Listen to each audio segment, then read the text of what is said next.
Companies అనేటివి ఎందుకు వాళ్ళ షేర్స్ని షేర్ మార్కెట్లో అమ్ముతుంది, అసలు ఒక షేర్ అంటే ఏంటి, అండ్ ఈ షేర్స్ మనకి ఎన్ని టైప్స్లో ఉంటుంది, అండ్ ఈ షేర్స్ కొనడం వల్ల మనకి ఎలాంటి బెనిఫిట్స్ ఉంటుంది. ఈ వీడియోలో షేర్ మార్కెట్లో ఉన్న అన్ని టైప్స్ ఆఫ్ షేర్స్ గురించి నేను ఎక్స్ప్లెయిన్ చేస్తాను. హాయ్ ఫ్రెండ్స్, నా పేరు Ashok. Welcome to finance with Ashok. Companies అనేటివి ఎందుకు వాళ్ళ షేర్స్ని షేర్ మార్కెట్లో అమ్ముతారంటే వాళ్ళ యొక్క ఆర్థిక అవసరాలని పూర్తి చేసుకోవడం కోసం. ఉదాహరణకి ఒక కొత్త బ్రాంచ్ ఓపెన్ చేయడం కోసం అయి ఉండొచ్చు, లేదంటే ఉన్న బ్రాంచ్ని ఇంకా ఎక్స్పాండ్ చేయడానికి కోసమో, లేదంటే R&D కోసం డెవలప్ చేయడం కోసం, లేదంటే ఒక కొత్త ప్రోడక్ట్ని డెవలప్ చేయడం కోసం, ఇలాంటి వాటి కోసం వాళ్ళ షేర్స్ని షేర్ మార్కెట్లో అమ్ముతారు. ఇలా షేర్ మార్కెట్లో అమ్మడం వల్ల ఆ కంపెనీకి ఎలాంటి బెనిఫిట్ ఉంటుందంటే ఆ షేర్స్ ద్వారా వచ్చిన డబ్బుల్ని తిరిగి వాళ్ళు ఇన్వెస్టర్స్కి ఇవ్వాల్సిన అవసరం లేదు. దాన్ని వాళ్ళు ఫ్రీగా ఇంట్రెస్ట్ లేకుండా ఎఫిషియెంట్గా వాళ్ళ కంపెనీ గ్రోత్ కోసం వాళ్ళు వాడుకోవచ్చు. షేర్ అంటే ఆ కంపెనీలో ఒక పార్ట్ అని అర్థం. ఒక షేర్ మీరు కొంటున్నారంటే ఆ కంపెనీలో ఒక పార్ట్ని మీరు కొంటున్నారని అర్థం. అలా కొన్న వాళ్ళని షేర్ హోల్డర్స్ అంటారు. సో మీరు ఎంత పర్సంటేజ్ ఆఫ్ షేర్స్ మీరు హోల్డ్ చేస్తున్నారో అంత పర్సంటేజ్ ఆఫ్ ఓనర్షిప్, ఆ కంపెనీ మీద ఓనర్షిప్ అనేది మీకు ఉంటుంది. జనరల్గా షేర్స్ అనేవి మనకి 2 టైప్స్ ఉంటుందండి. ఒకటి వచ్చేసరికి ఈక్విటీ షేర్, సెకండ్ వచ్చేసరికి ప్రిఫరెన్స్ షేర్. ఫస్ట్ మనము ఈక్విటీ షేర్స్ విషయానికి వద్దాం. ఈక్విటీ షేర్ అంటే కంపెనీలో ఒక పార్ట్ అని మనం ఆల్రెడీ డిస్కస్ చేసాము. సో ఈక్విటీ షేర్ కొనడం వల్ల మీకు ఓటింగ్ రైట్ అనేది ఉంటుంది. సో ఆ కంపెనీలో ఏదైనా ఒక డెసిషన్ తీసుకుంటున్నారంటే దానికి మీరు ఓటు వేసే ఓటింగ్ రైట్ అనేది ఉంటుంది. ఆ కంపెనీ యొక్క బోర్డ్ ఆఫ్ డైరెక్టర్ని కూడా మీరు ఓటింగ్ ద్వారా ఎలెక్ట్ చేసుకోవచ్చు. ఈ ఈక్విటీ షేర్స్ కొనడం వల్ల ఇన్వెస్టర్స్కి 2 టైప్స్ ఆఫ్ బెనిఫిట్స్ ఉంటుంది. ఒకటి వచ్చేసరికి డివిడెండ్స్, అంటే ఆ కంపెనీలో వచ్చిన ప్రాఫిట్ని ఈక్వల్గా షేర్ హోల్డర్స్కి డివైడ్ చేసి ఇవ్వడాన్ని డివిడెండ్ అంటారు.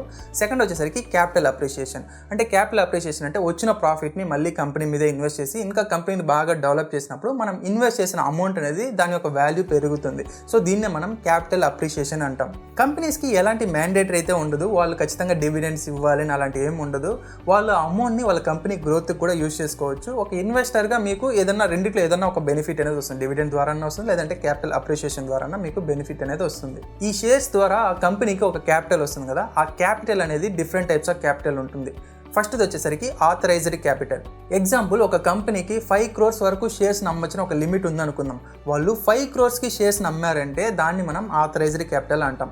అలాంటి కంపెనీస్ ఏం చేయాలంటే ఆథరైజ్డ్ క్యాపిటల్ అమౌంట్ని వాళ్ళ కంపెనీ మెమరాండంలో మెన్షన్ చేయాలి. అండ్ వాళ్ళు మళ్ళీ కొత్త షేర్స్ ఇష్యూ చేయాలంటే దానికి చాలా లీగల్ ఫార్మాలిటీస్ అయితే ఉంటుంది. అవన్నీ కంప్లీట్ అయినాక మాత్రమే వాళ్ళు కొత్త షేర్స్ని ఇష్యూ చేయగలుగుతారు. ఒకవేళ వాళ్ళు స్టాక్ స్ప్లిట్టింగ్ చేయాలనుకున్నా కూడా వాళ్ళ షేర్ హోల్డర్స్ దగ్గర పర్మిషన్ తీసుకొని మాత్రమే స్టాక్ స్ప్లిట్టింగ్ అనేది చేయగలుగుతారు. సెకండ్ వచ్చి ఇష్యూడ్ క్యాపిటల్. ఎగ్జాంపుల్, ఒక కంపెనీకి 5 crores వరకు షేర్స్ అమ్మడానికి లిమిట్ ఉంది అనుకుందాం, కానీ వాళ్ళు 3 crores మాత్రమే షేర్స్ అమ్మారంటే దాన్ని మనం ఇష్యూడ్ క్యాపిటల్ అంటాం. థర్డ్ వచ్చి సబ్స్క్రైబ్డ్ క్యాపిటల్. ఇన్వెస్టర్స్ సబ్స్క్రైబ్ చేసుకోవడం ద్వారా వచ్చిన క్యాపిటల్ ని సబ్స్క్రైబ్డ్ క్యాపిటల్ అంటారు. ఇన్వెస్టర్స్ టోటల్ షేర్స్ ని సబ్స్క్రైబ్ చేసుకున్నారంటే సబ్స్క్రైబ్డ్ క్యాపిటల్, ఇష్యూడ్ క్యాపిటల్ రెండు ఈక్వల్ గా ఉంటుంది.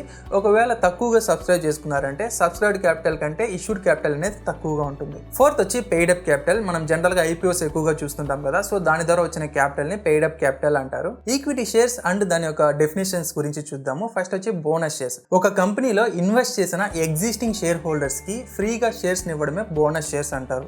ఇది ఆ కంపెనీ అనేది ఏ రేషియోలో బోనస్ షేర్స్ ప్రొవైడ్ చేస్తుందో దానికి తగిన విధంగా మీ దగ్గర ఎన్ని షేర్స్ మీరు హోల్డ్ చేస్తున్నారో దానికి ఈక్వల్ గా మీ అకౌంట్ లో ఆ షేర్స్ అనేవి యాడ్ అవుతుంది. కొన్ని కంపెనీస్ అనేవి డివిడెండ్ బదులుగా ఈ బోనస్ షేర్స్ ని కూడా ఇష్యూ చేస్తుంది. సెకండ్ వచ్చేసరికి రైట్ షేర్స్. ఒక కంపెనీ కొత్తగా షేర్స్ ని జనరల్ పబ్లిక్ ఇచ్చే ముందు ఆల్రెడీ ఇన్వెస్ట్ చేసిన ఎగ్జిస్టింగ్ షేర్ హోల్డర్స్కి వాళ్ళకి ఫస్ట్ ప్రిఫరెన్స్ ఇచ్చి వాళ్ళు తీసుకోవడానికి ఇవ్వడమే రైట్ షేర్స్ అంటారు. ఇది వాళ్ళు ఎన్ని షేర్స్ హోల్డ్ చేస్తున్నారో దాన్ని బట్టి వాళ్ళకి లిమిట్ అనేది ఉంటుంది. థర్డ్ వచ్చి voting and non voting shares. జనరల్గా ఈక్విటీ షేర్స్లో మనకి ఓటింగ్ ఆప్షన్ ఉంటుంది. కొన్నిసార్లు కొన్ని కంపెనీస్ అనేవి ఆ ఓటింగ్ ఆప్షన్ కూడా తీసేయవచ్చు. సో దీనివల్ల ఆ కంపెనీ అనేది ఇంకొంచెం ఫాస్ట్గా గ్రో అవ్వడానికి ఛాన్సెస్ అనేది చాలా ఎక్కువగా ఉంటుంది. ఫోర్త్ వచ్చి స్వెట్ ఈక్విటీ షేర్స్. ఒక కంపెనీలో వర్క్ చేసే వాళ్ళ ఎంప్లాయీస్కి ఇవ్వడమే స్వెట్ ఈక్విటీ షేర్స్ అంటారు. దీన్ని వాళ్ళు మార్కెట్ ప్రైస్ కంటే తక్కువ ప్రైస్కి ఇవ్వచ్చు, లేదంటే ఫ్రీగా కూడా ఇవ్వచ్చు. అది కంపెనీని బట్టి ఉంటుంది. గ్రోత్ని బేస్ చేసుకొని మనకి 3 types ఆఫ్ ఈక్విటీ షేర్స్ అయితే ఉంటుంది. అందులో ఫస్ట్ వచ్చేసరికి డివిడెండ్ స్టాక్, అంటే ఒక కంపెనీకి వచ్చిన ప్రాఫిట్ని ఈక్వల్గా డివైడ్ చేసి షేర్ హోల్డర్స్కి ఇచ్చే స్టాక్ని మనము డివిడెండ్ స్టాక్ అంటారు. సెకండ్ వచ్చేసరికి గ్రోత్ స్టాక్, అంటే ఒక కంపెనీకి వచ్చిన ప్రాఫిట్ని మళ్ళీ కంపెనీ మీద ఇన్వెస్ట్ చేసి ఆ కంపెనీ గ్రోత్ మీద ఎక్కువ ఫోకస్ చేసినప్పుడు మనం ఇన్వెస్ట్ చేసిన అమౌంట్ అనేది దాని యొక్క వాల్యూ అనేది పెరుగుతుంది. సో దీన్ని మనం గ్రోత్ స్టాక్స్ అంటారు.